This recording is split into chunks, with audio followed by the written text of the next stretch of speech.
Riftwalkers Radio is waiting for you. Just step through the rift and discover a world of fantasy like you've never heard before.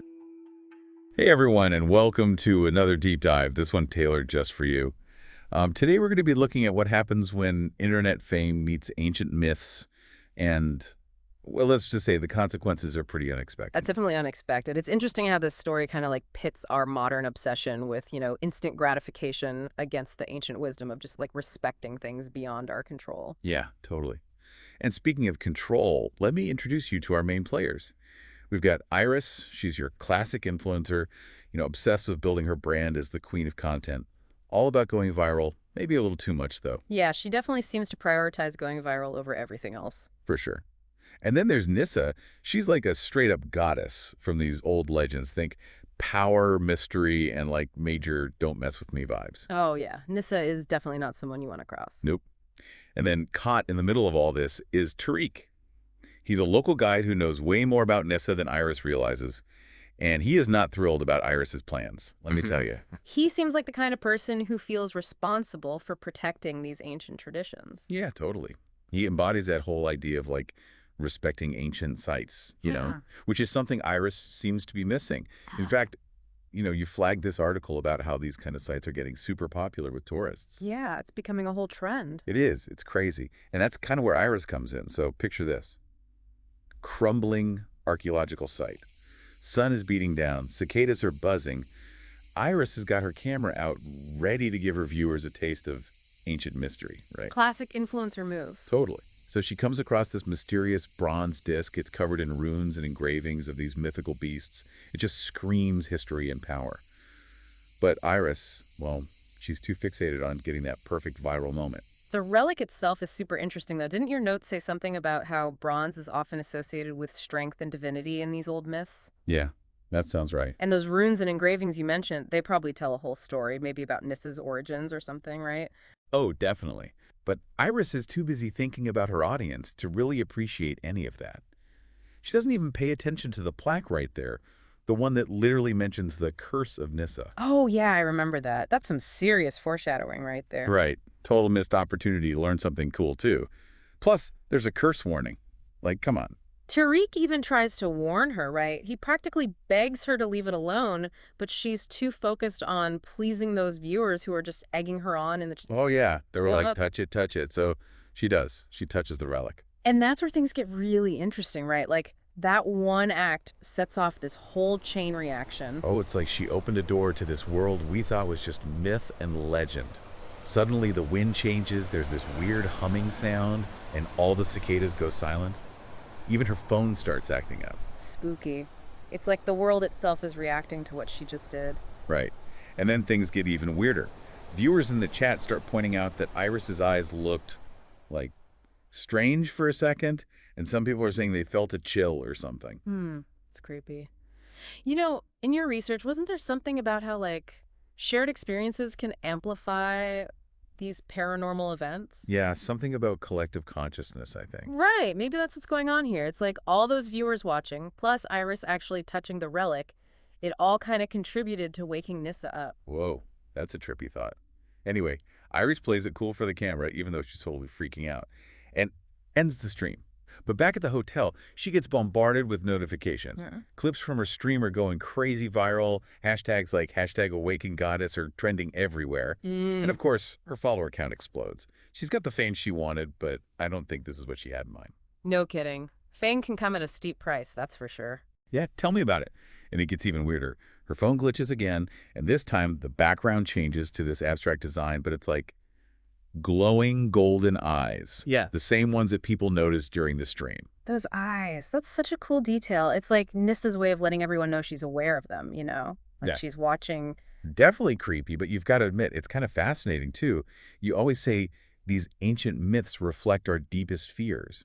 And those eyes feel like a modern version of that, Like it's our fear of the unknown, but now it's coming through our phones and computers. Exactly. It's like the digital age has given these ancient forces a new way to reach us. Totally. And the crazy thing is, Iris got exactly what she wanted, this massive viral moment, but it happened at the exact same time she might have awakened this powerful, potentially dangerous goddess. It kind of makes you think about the responsibility comes with having all that influence online, doesn't it? For sure. It's a lot more than just getting likes and followers. No kidding. And speaking of influence, this is where we meet Phoebe. She's like Iris's biggest rival in the influencer world. And when she sees this whole goddess thing blowing up, she sees a chance to one-up Iris. Oh, no. This can't be good. It's not. So Phoebe decides to do her own live stream, but she's like mocking Nyssa, and she even gets a replica of the relic and says she's going to banish her. Oh, she is playing with fire now. You can't just treat these ancient powers like there's some internet trend you can exploit for views. Right. It's like she learned absolutely nothing from what happened to Iris. She just sees an opportunity to boost her own online status no matter the cost. But let's just say things don't go exactly as planned. I bet they don't. This is where we'll have to pick things up in part 2. Stay tuned. Hmm? All right, welcome back. So last time we left Phoebe about to do this whole like banishing ritual on live stream. Remember, you actually said you were kind of skeptical about all this awakening ancient power stuff. Yeah, I mean, it all sounded a bit far-fetched. Totally. Mm-hmm.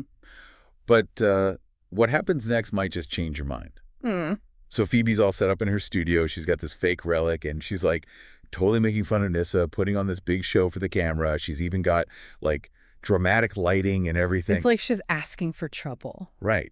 And of course, her audience is eating it up. The chat's going crazy. People are sending her all those virtual gifts, you know, the ones. And her follower count is just going through the roof. Yeah, it just goes to show how this whole chase for online fame can make people do some pretty reckless stuff. No kidding. Like she's literally playing with forces she doesn't understand. And then, bam, it happens. The lights go out. Wind's like whipping through the studio. Papers are flying everywhere. Mm-hmm. Then this bright flash of light, and boom, there she is, Nyssa, in all her terrifying glory. I bet Phoebe wasn't laughing then. Nope. I think everyone watching was pretty terrified, actually. Yeah. You know, you sent me that article about how people react to seeing supernatural stuff. This has got to be like a textbook case. Oh, yeah, for sure. I can't even imagine what those viewers were feeling. Like their whole world just got flipped upside down. Right. And this isn't just some small thing either. This is live streamed chaos going out to like millions of people. Yeah. Nyssa's appearance breaks all these online records. She's trending everywhere. It's like instantly a global phenomenon. Crazy. It really makes you think about how different this would have been, before the internet. Totally. I mean, can you imagine? Back then, it would have been just rumors and stories spreading slowly. But now it's like, boom, everyone sees it at the same time. Yeah. It's wild how quickly things spread now. And of course, everyone's got an opinion, right? Was it real? Was it fake? Was it CGI? Oh, yeah. The internet is buzzing with theories. Everyone's an expert all of a sudden. But while everyone's arguing online, Iris is actually doing something about it. She pushes through the crowd at the studio and just, like, confronts Nyssa. Seriously? Right. Wow, that's pretty brave of her. Right. It's like she's not worried about her own safety or her reputation or anything. She knows it's her fault, that she's the one who caused all this. It's a big change from how she was acting before, obsessed with followers and all that. Totally. And she doesn't just apologize. She actually takes responsibility. Even says she'll, like, sacrifice herself to protect everyone else. That's pretty intense. It is. But you got to admit, it's pretty awesome, too. Yeah. So the big question is, what does Nyssa do? Does she accept Iris's apology? Well, she's a goddess, right? They don't exactly forgive and forget that easily. True. Plus, Phoebe just spent, like, an hour making fun of her on the internet. Yeah, not exactly a good way to make a first impression. No kidding. But there's something about Iris being so sincere, actually taking responsibility. Maybe that's what gets to Nyssa. Like, she sees that Iris has really changed. That's interesting. But she doesn't just let everyone off the hook, does she? Nope. Remember that whole return to the repressed thing you were talking about? That's kind of what happens. She shows everyone these terrifying visions, like burning cities, everything falling apart. Yikes, that sounds scary. It is. It's like she's saying, hey, you woke me up, now deal with the consequences. Heavy stuff. But I guess that's what happens when you mess with the goddess. No kidding. And then, just like that, poof, she's gone. Leaving everyone to pick up the pieces. And we're back for the final part of our deep dive. So we've seen a goddess awaken, the world go kind of nuts, and an influencer, well, get a serious reality check. Definitely a reality check. It's pretty amazing how Nyssa's appearance became this, global, I don't know, Rorschach test. Everyone saw something different in it. Yeah, totally. Like, some people thought it was the end of the world, others thought it was like a spiritual wake-up call. I remember you sent me that study about how people process, like, totally unexpected events, especially ones that challenge their whole worldview. Oh, yeah, it was fascinating. It basically said that when something happens that totally shakes up our beliefs, we try to, like, force it to fit into what we already think we know. Right, exactly. And this is like a perfect example of that. People are trying to make sense of this goddess appearing out of nowhere, and they're using all their existing ideas about religion, science, everything to explain it. It's like she threw a giant wrench into our whole understanding of how the world works. Totally. And it's not just people freaking out, right? Governments, religious leaders, the media, everyone's scrambling to figure out what to do. You know, we talked before about how the digital age might be making it easier for these ancient forces to, like, show themselves. Do you think this could be a sign of more to come? Like, what if this is just the beginning? Whoa, that's a pretty intense thought. I did find a few articles about how more people are getting into ancient myths and stuff these days. Maybe this whole event is going to make even more people start questioning what's real and what's not. It's definitely possible. And it kind of makes you think about our place in the world, you know? Like, maybe we're not as in control as we think we are. That's for sure. Yeah. But, while everyone else is busy debating and theorizing, Iris is actually doing something. Yeah. Like what? Well, remember how you mentioned that respecting the natural world is a big theme in a lot of these ancient myths? Well, she's taken that to heart. She's using her platform, all her followers, to talk about protecting the environment, preserving historical sites, being more mindful about technology, all that stuff. Wow, that's amazing. It's a total 180 from how she used to be, you know, always chasing likes and trends. It's like she finally found something real to care about. Right. And it's actually making a difference. Remember that article about how people were losing interest in historical sites? Well, after Nissa appeared, museum visits went way up. People started donating to archaeology groups.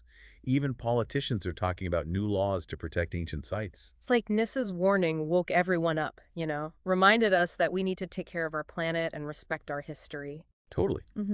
And maybe it's not just about the past either. Maybe it's about, like, rethinking how we live now, how we treat each other, how much time we spend online. Remember that study about social media and mental health?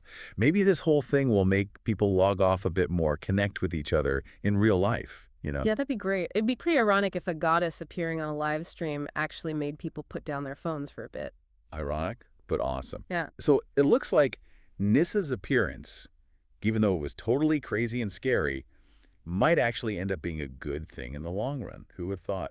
It's a good reminder that even when things seem chaotic and uncertain, there's always hope for positive change. Totally. Uh-oh. Oh, and remember that bronze disc, the relic that started it all? It's still there at the archaeological site. It's like a reminder of all the power and mystery that's still out there in the world. And a reminder that we need to be careful about how we interact with those forces, especially in this digital age where everything spreads so fast. It's like the story isn't over yet.